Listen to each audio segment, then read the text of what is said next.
ఆ విధంగా మన ప్రతి కార్యకర్త కూడా అందరూ సమానమే. ఆ విధంగా మన కార్యక్రమాలు మనం ముందుకు తీసుకు కార్యక్రమాలు మామూలుగా బాధ్యతలు మార్పులు చేర్పులు కూడా ఉంటాయి.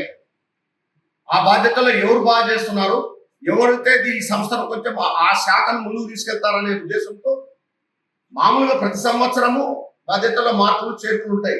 దాంట్లో ఎవరిని తీసేసేది కాదు, ఎవరిని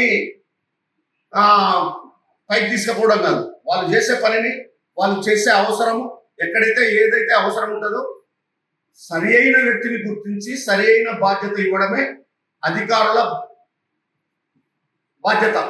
ఇప్పుడు నేను ప్రాంత అధ్యక్షుడిగా ఉన్నా, నేను కొన్ని సమావేశాల్లో చూస్తాను ఎవరెవరైతే కార్యకర్తలు బాగా పనిచేస్తున్నారు, వీళ్ళైతే ఏ దానికైతే బాగా పనికొస్తారు అనే దాని మీద మనం ఒక అవగాహన ఉంటుంది. దాంట్లో అవగాహనకే పుత్తూరు నిన్న చాలా బాగా పనిచేశాడు. అక్కడ అప్పుడు మామూలుగా బజరంగ కార్యకర్తగా ఉన్నట్టున్నది కదా, బహిరంగ కార్యకర్త ఉంటే మనం ఒక బాధ్యత ఇవ్వాల్సి వచ్చింది. అంటే వాళ్ళు చేసే పనిని బట్టి పెద్ద అధికారులు కావచ్చు, చిన్న అధికారులు కావచ్చు, ఎన్ని వాళ్ళ పని చేసేదాన్ని బట్టి, వాళ్ళ అవసరాన్ని బట్టి సంస్థకు ఎవరైతే బలం చేకూరుస్తారో వాళ్ళకు మాత్రమే మనం గుర్తిస్తుంటాం. మనకు ఉండేది ఇది పదవి కాదు, బాధ్యత. మనకి ఇచ్చిన బాధ్యతను మనం సక్రమంగా నిర్వర్తించాల్సిన అవసరం చాలా ఉంటుంది. అలాగే ఇప్పుడు ప్రాంత సమావేశాలలో ఇందాక తీర్మానాలు చేశారు.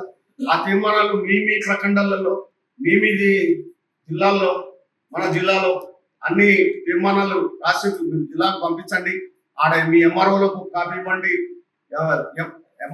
ఎంఆర్ఓ త్రూ కలెక్టర్ అని రాసి మీరు ఇవ్వండి. ఆ కాపీ జిల్లాకు పంపించండి, జిల్లా వరకు ప్రాంతాలకు పంపిస్తారు, అవి మనం సర్క్యులేట్ చేస్తాం. ఇది చాలా మనం కొన్ని లక్షల ఎకరాలు దోపిడీలు జరుగుతూ ఉన్నాయి. మన నోటీస్కి ఎక్కడెక్కడైతే వస్తాయో దాని మీద సమగ్రంగా పోరాడదాం. ఇది ఒక ప్రాంతం చేసిన తీర్మానం కాదు, ఇది అఖిల భారత స్థాయిలో చేసిన తీర్మానాన్ని ప్రాంతానికి పంపించారు. ప్రాంతంలో మేము తీర్మానం చేసి జిల్లా స్థాయికి పంపించడం జరిగింది. జిల్లా స్థాయి చెప్పింది, ఇప్పుడు ప్రకటన స్థాయిలో కూడా అప్రూవల్ జరుగుతాయి. ఆ విధంగా చేయాలి అవసరం చాలా ఉంది కాబట్టి ఆ విధంగా చేద్దాం. దాని మీద తీవ్రమైన పోరాటం చేస్తాం.